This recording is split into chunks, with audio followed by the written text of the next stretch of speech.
Então, estamos de volta aqui no nosso curso de heresiologia, é o estudo de seitas e de pensamentos contrários à escritura chamado de heresias. Bem, este vídeo nós vamos hoje estudar a respeito do espiritismo, certo? Aí você já pode pegar a sua Bíblia e a seu caderno de anotações para a gente poder começar, certo? Hoje a gente vai buscar ver alguns textos bíblicos, pois vai ser essencial para compreender o espiritismo como um todo e ver que o espiritismo é mais um falso evangelho apresentado ao mundo e, infelizmente, tem crescido muito e rapidamente. Pois bem, vamos começar, tá certo? Bem, iniciando nosso estudo, quero pensar e refletir junto com você a seguinte pergunta: será que a Igreja de Cristo, tanto eu quanto você, está realmente preparado para refutar as seitas e as heresias que se multiplicam assustadoramente e crescem da noite para o dia? Será que nós temos condições? É uma pergunta que você tem que responder, é uma pergunta pessoal, tá certo? Mas se você quiser botar no seu trabalho, você pode botar, isso vai ser muito bom, tá bom? Aí depois dessa pergunta eu faço uma outra pergunta: por que as seitas têm tanto sucesso? O que precisa ser revisto na nossa educação religiosa? São perguntas que tentam nos despertar para se preocupar com vidas que estão sendo levadas e tragadas para o reino das trevas. Bem sabemos que muitos são vítimas de vítimas e outros são ignorantes e outros são enganadores, mas aí nós precisamos realmente pensar e nos preocupar sobre heresias e sobre as seitas. É bom lembrar que os membros de uma seita sentem-se unidos não em torno da pessoa santa e divina de Jesus Cristo, mas em torno dos falsos mestres da sua própria criação. Todas as seitas estudadas aqui distorcem a mensagem original do cristianismo por uma pseudo-mensagem. Quero neste vídeo mostrar mais uma forma de identificar uma seita. Eu não acho que essa forma que eu vou apresentar a vocês é uma forma plenamente correta, tá certo? Tem seus equívocos, pois parte do pensamento humano. A forma correta que nós vamos ver e temos visto de identificar uma seita parte da perspectiva bíblica e essa nunca erra, tá certo? Mas por ser um curso de teor que abrange o nível básico ao nível intermediário do curso de heresiologia, nós precisamos desenvolver um senso crítico, ter mais conhecimento em torno do assunto que nós estamos estudando, tá certo? Mas ao meu ver, esses 8 métodos que eu vou apresentar a vocês, ele tem suas fraquezas, mas serve para identificar uma seita, tá certo? É um dos métodos, tá? Existem outros métodos que nós estamos mostrando e apresentando no decorrer do vídeo, nos nossos estudos, tá certo? Bem, esses oito critérios vêm de um homem chamado Adenaux, certo? O primeiro critério ele chama critério histórico.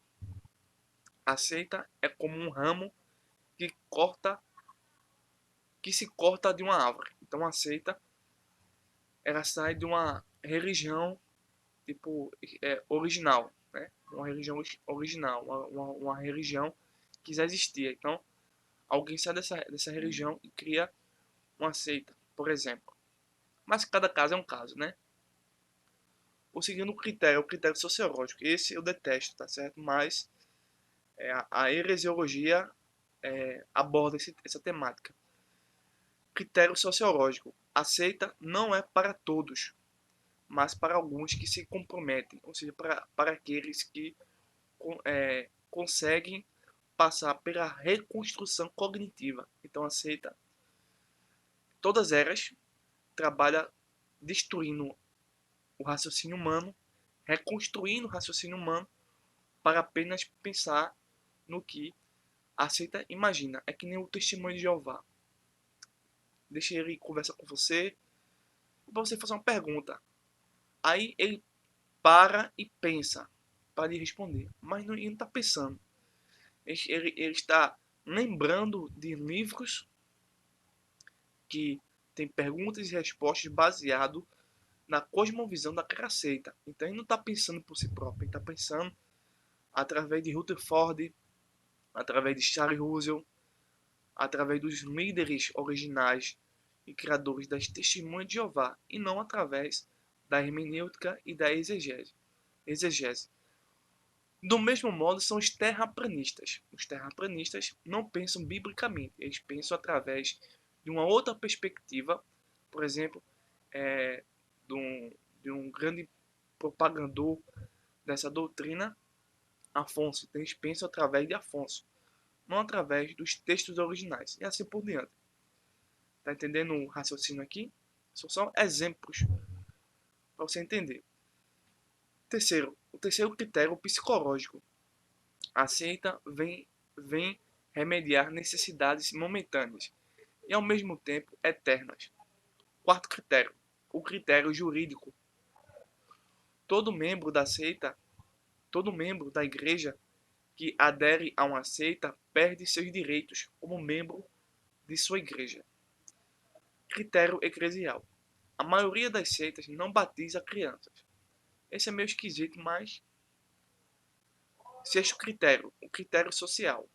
As seitas se separam radicalmente do mundo. Então eles têm esse elemento, quase todos esse terceiro elemento. Evitar o mundo, em especial o mundo real. No mundo real, as coisas funcionam. Tem regras, leis, tem objetividade. Algo que, para a invenção humana, a imaginação humana depravada, dependendo do caso, ela não consegue ter no mundo existente real as suas suposições. Então a gente tem que evitar o mundo real e criar um submundo para assim conquistar outras pessoas. Sétimo critério, o missionário. As seitas não buscam não cristãos, não evangelizam, somente praticam proselitismo.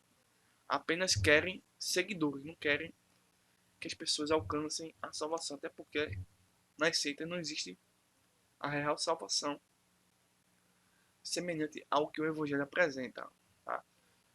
Oitavo e último critério, o critério bíblico.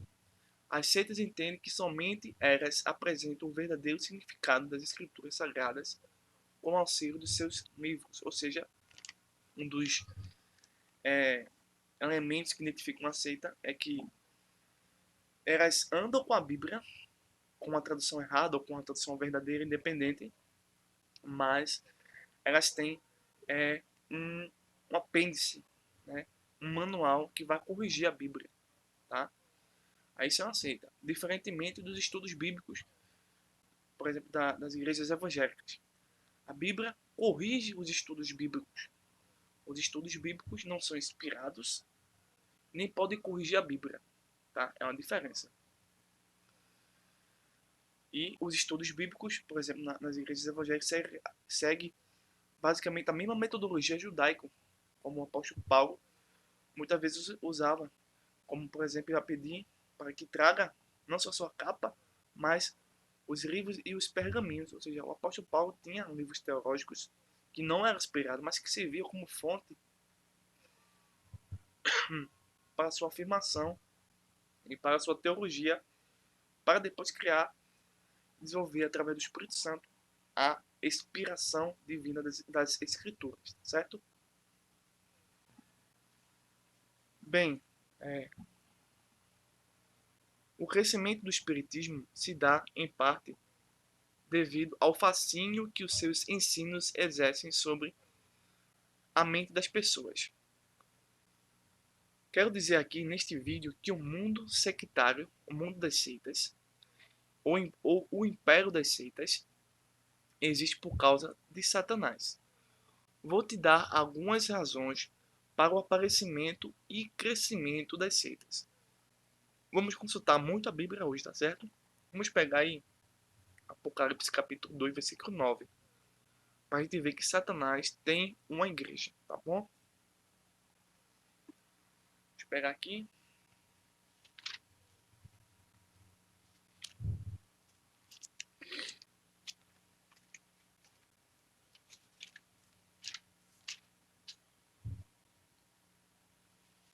Dois nove de Apocalipse. Conheço a tua tribulação, a tua pobreza, mas tu és rico. E a blasfêmia dos que a si mesmos se declaram judeus, não são, sendo antes sinagoga de Satanás, tá? Então as seitas crescem e se multiplicam porque elas estão na sinagoga de Satanás, na igreja de Satanás, tá certo? Satanás tem ministros das trevas que pregam o falso evangelho. Por isso que as seitas crescem tão rapidamente. Vamos ver aqui, 2 Coríntios capítulo 11, versículo de número 4 e 5. Você vai anotando isso que é muito importante, tá certo? Para depois a gente ter uma visão correta das escrituras, para depois a gente examinar o espiritismo. Não podemos examinar o espiritismo sem os fundamentos, as pressuposições bíblicas para entender o espiritismo. Sem isso a gente vai acabar sendo espírita, tá certo? Interpretando a Bíblia através dos livros de Allan Kardec. Nós vamos interpretar esses fenômenos dos espíritas através das escrituras. As escrituras vai corrigir esses fenômenos. Tá entendendo o raciocínio aqui? Então, 2 Coríntios capítulo 1, versículo 4 e versículo 5, diz assim. Vamos ver o versículo 3 também, tá bom? Mas receio que assim como a serpente enganou a Eva com a sua astúcia, assim também seja corrompida a vossa mente e se aparte da simplicidade e purezas devidas a Cristo. Se na verdade, vindo alguém pregar outro Jesus que não temos pregado, ou se aceitais espírito diferente que não tendes recebido, o evangelho diferente que não tendes abraçado, a esse de boa mente o tolerais. Porque suponho em nada tenho sido inferior a esses tais apóstolos. Vamos ver mais uma coisa? Satanás formou seu próprio sistema de teologia. Então Satanás tem um seminário teológico. Veja aí, 1 Timóteo, capítulo 4, versículo de número 1.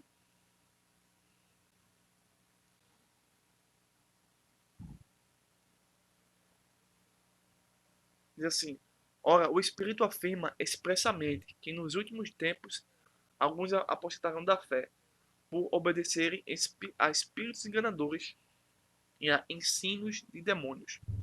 Ou a doutrina. Toda doutrina provém de uma teologia, tá certo? Então as doutrinas são adivinhas de Satanás. Vamos ver Apocalipse 2, 24.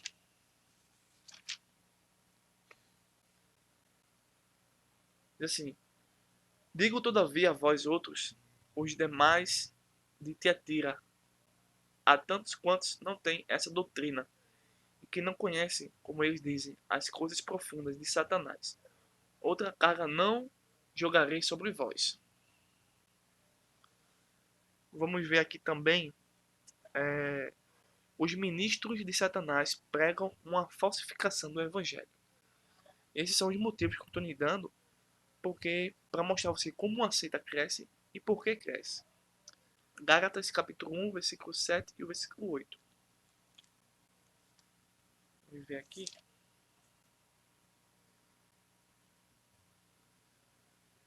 Diz assim: o qual não é outro, senão há alguns que vos perturbam e querem perverter o evangelho de Cristo. Mas ainda que nós, ou mesmo um anjo vindo do céu, vos preguem o evangelho que vá além do que vos temos pregado, seja amaldiçoado. Outro ponto, Satanás tem um trono. Apocalipse capítulo 13, versículo 2. Esse capítulo é muito polêmico. Já temos vídeos no canal comentando sobre ele especificamente, tá certo? Versículo 2. A besta que vi era semelhante a um leopardo com pés como de urso e boca como um leão. Deu-lhe o dragão o seu poder, o seu trono e grande autoridade. Satanás inspira falsas profecias e falsos sinais. 2 Pedro, capítulo 2, verso 1.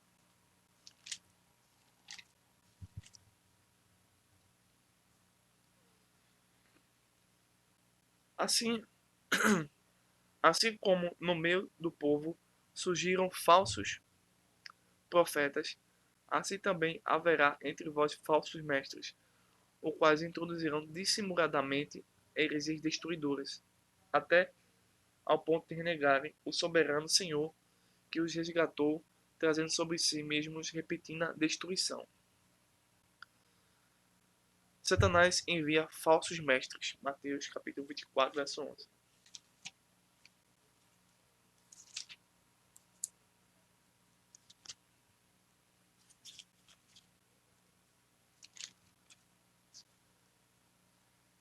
Verso 11.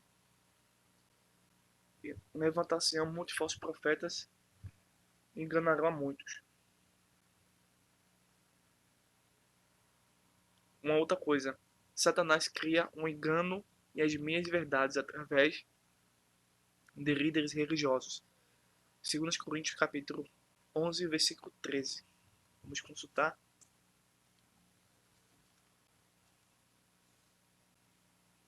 Vamos ver também esse mesmo capítulo 11 de 2 Coríntios, verso de número 13, 14 e 15, tá certo?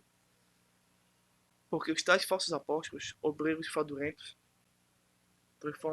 transformando-se em apóstolos de Cristo. E não é de admirar que o próprio Satanás se transforma em anjo de luz. Não é muito, pois, que os seus ministros e seus próprios ministros se transformem em ministros de justiça, e o fim deles será conforme as suas obras, certo? Então, essas são algumas razões para o surgimento, desenvolvimento, crescimento e propagação das seitas e das heresias do nosso tempo, que vem ganhando outras e outras roupagens, tá certo? Então, e vemos também como ela se mantém no mundo espiritual. Bem, o espiritismo vai ganhar força com Leon Hippolyte Rivario, o verdadeiro nome de Allan Kardec. Nascido em Lyon em 1804, começou a acreditar ser ele a reencarnação de um poeta céltico com esse nome. E, a partir de 30 de abril de 1856, e um ano depois, publicou o Livro dos Espíritos. Deixa eu mudar aqui de cena.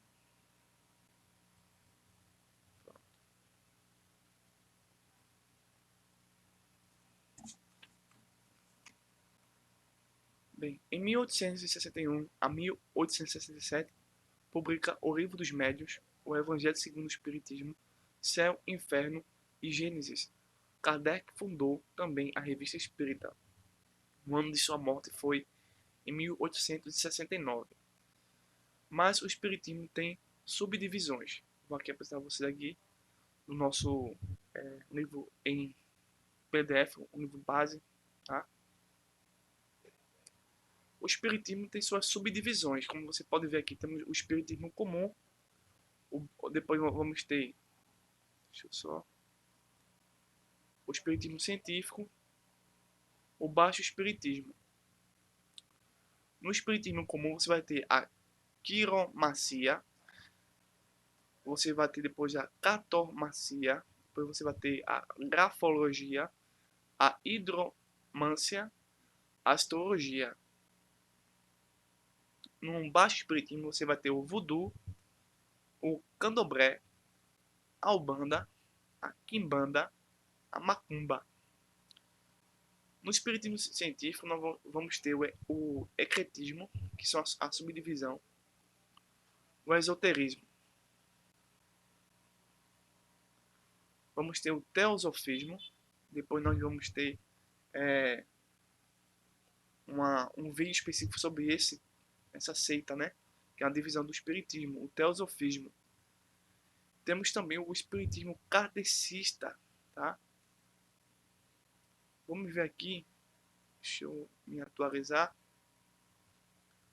Vamos consultar também o vocabulário na página 55 e 56, porque todo povo, toda teologia, toda comunicação, independente se é religião ou não, ela tem um vocabulário, não é isso?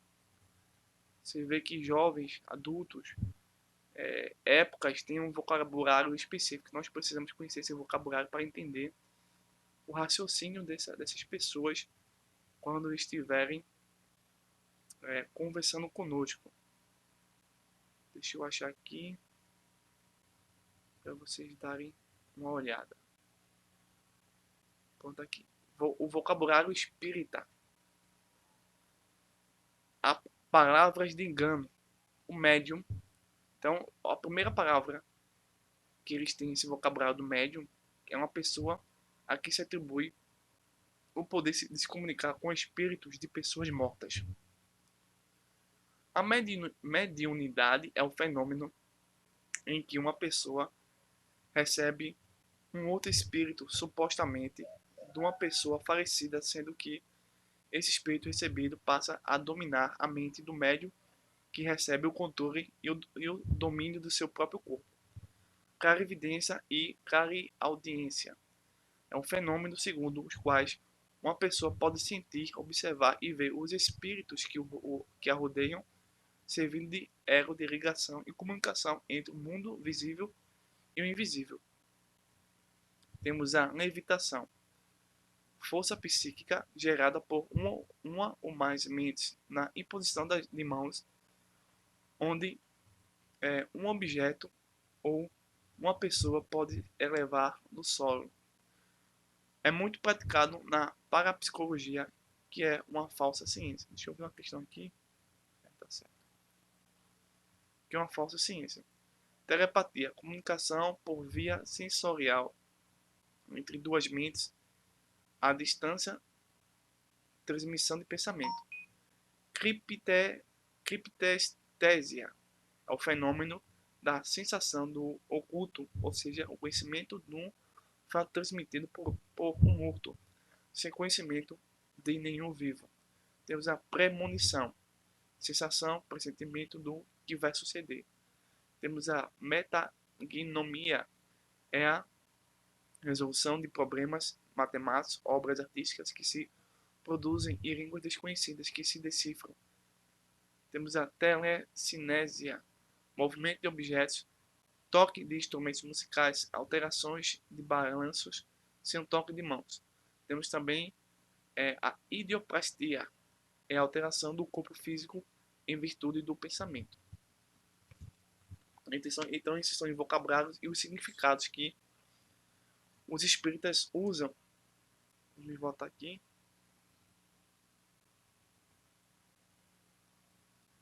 Bem, diante disso fica evidente as inúmeras transformações que Satanás é capaz de fazer no decorrer do tempo. Para os pesquisadores desta seita, a doutrina da reencarnação se constitui o cerne de todo o fôlego do espiritismo. O que sustenta o espiritismo é a doutrina da reencarnação. Em primeiro lugar, essa falsa doutrina ainda existe porque seus mestres confundem e misturam duas palavras, reencarnação e ressurreição, na mente dos seus seguidores. Mas nenhuma das 7 ressurreições na Bíblia se coaduna com a definição de reencarnação espírita. Se você verificar, tá certo? Se você for verificar mesmo, você vai encontrar as verdades de que as reencarnações não são ressurreições, certo? Em momento nenhum. Eu não sei se esse PDF tem as 7 ressurreições para você depois verificar. Eu acho que não tem. Não, acho que não tem. Depois vocês dão uma olhada. Não me recordo se aqui tem essas 7 reencarnações que contradiz as 7 ressurreições que contradiz a reencarnação do espiritismo, tá? Depois eu vou dar uma conferida para vocês verem. Se não tiver, depois eu posso até enviar as referências e onde está essas 7 ressurreições, caso vocês não saibam. Tá certo? Eu acho que aqui não tem. Mas enfim, é só para vocês entenderem que a ressurreição não tem nada a ver com a reencarnação. A doutrina, temos depois da reencarnação, temos a doutrina da invocação dos mortos, a comunicação com mortos, com espíritos, com fantasmas, com almas penadas, com almas desincorporadas. Isso cai por terra quando você pega os textos de Deuteronômio, capítulo 18, verso 9 ao 14, 1 Samuel, capítulo 28 e principalmente Lucas, capítulo 16, verso 19 ao verso 31. Esse texto quebra as pernas da comunicação com os mortos. Então, se você vê esse texto com o texto, não tem como você ficar confundido. Agora, se você bota uma coisa antes do texto, aí sim fica muito complicado você entender o que o autor está passando no Evangelho e, nas outras referências bíblicas que nós estamos citando. É ou não possível comunicar-se com mortos, com espíritos de pessoas falecidas? Historicamente, Tertuliano, Jerônimo, Lutero, Calvino não acreditavam que os homens pudessem comunicar com os mortos, tá? O espiritismo e as suas crenças. Nós vamos ver aqui a página 57 aqui do PDF. Deixa eu só mudar aqui. Nós vamos ver aqui no que acredita o espiritismo, tá? As suas crenças. Deixa eu.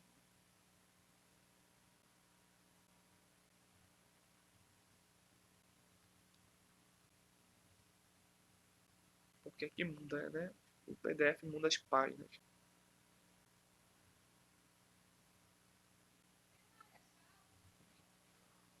O espiritismo e suas crenças, né? O que o espiritismo realmente acredita? Primeiro, já falamos na reencarnação, na comunicação com os mortos, tá? E tudo isso é antibíblico. Por exemplo, eles acreditam Deus de que forma? Abrogamos a ideia de um Deus pessoal. Deve-se entender que existem tantos deuses quanto são as mentes que necessitam de um Deus para adorar. Não apenas um, dois ou três, mas muitos. Então eles acreditam, eles são politeístas, eles acreditam em mais de um Deus. Cristo. Cristo. Qual é o sentido da palavra Cristo? Não é, como se supõe geralmente, o filho do Criador de todas as coisas. Qualquer ser justo e perfeito é Cristo. Aqui embaixo. Cristo foi um homem bom, mas não poderia ter sido divino. Deus já nega a trindade, nega a encarnação de Cristo, nega a natureza de Cristo, exceto no sentido, talvez, em que todos somos divinos. Então, Cristo não é divino, mas se for divino, toda a raça humana é divina. Então, eles cometem muitos erros teológicos. Sobre expiação. A doutrina ortodoxa da expiação é um remanescente dos maiores absurdos dos tempos primitivos. E é imoral desde o âmago. Então está dizendo que a expiação realizada por Cristo é algo errado. Mas errado aqui é a visão espírita. Sobre a queda, o que eles dizem? Nunca houve qualquer evidência de uma queda do homem, contrariando os escritos do Pentateuco, os escritos mosaicos, a narrativa histórica e física do livro do Gênesis, em especial capítulo 3. Tá? E diz assim: precisamos rejeitar o conceito de criaturas caídas. Veja, Então ele vai negar aí depois o Novo Testamento, a carta de Paulo aos Romanos, os primeiros Coríntios, que mostra que o ser humano está caído. E diz assim: pela queda deve-se entender a descida do Espírito à matéria e tem que fazer uma reinterpretação dos fatos. Inferno. Posso dizer que o inferno é eliminado totalmente. Então eles acreditam que o inferno não existe, nem muito menos eterno, né? Como há muito tem sido eliminado do pensamento de todo homem sensato. Essa ideia odiante não blasfema em relação ao Criador, originou-se do exagero de frases orientais e talvez tenha sido sua utilidade numa era brutal, quando os homens eram assustados com chamas, como as feras são espantadas pelos viajantes. Então, eles vão negar toda a escritura, tá certo? Toda a escritura, eles vão negar todas as doutrinas bíblicas. A igreja diz assim: se o aqui embaixo, se o cristianismo sobreviver, o espiritismo deve morrer. Se o espiritismo tiver de sobreviver, o cristianismo deve desaparecer. São a antítese um do outro. Então, ele já está reconhecendo que o cristianismo, como cristianismo, vai contradizer o espiritismo. Então é preciso eliminar, destruir, alterar o cristianismo para que o espiritismo possa realmente ter o seu fôlego de vida. E o que eles pensam sobre a Bíblia?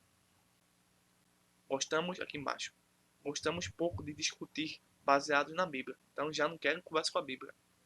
Porque, além de a conhecermos mal, a gente já reconhece que não tem capacidade do conhecimento, encontramos nela misturados com os mais santos e sábios ensinamentos, os mais descabidos e inaceitáveis absurdos. Então, tudo aquilo que eles negam, que está na Bíblia, eles vão ver e vão aceitar aqui como absurdo.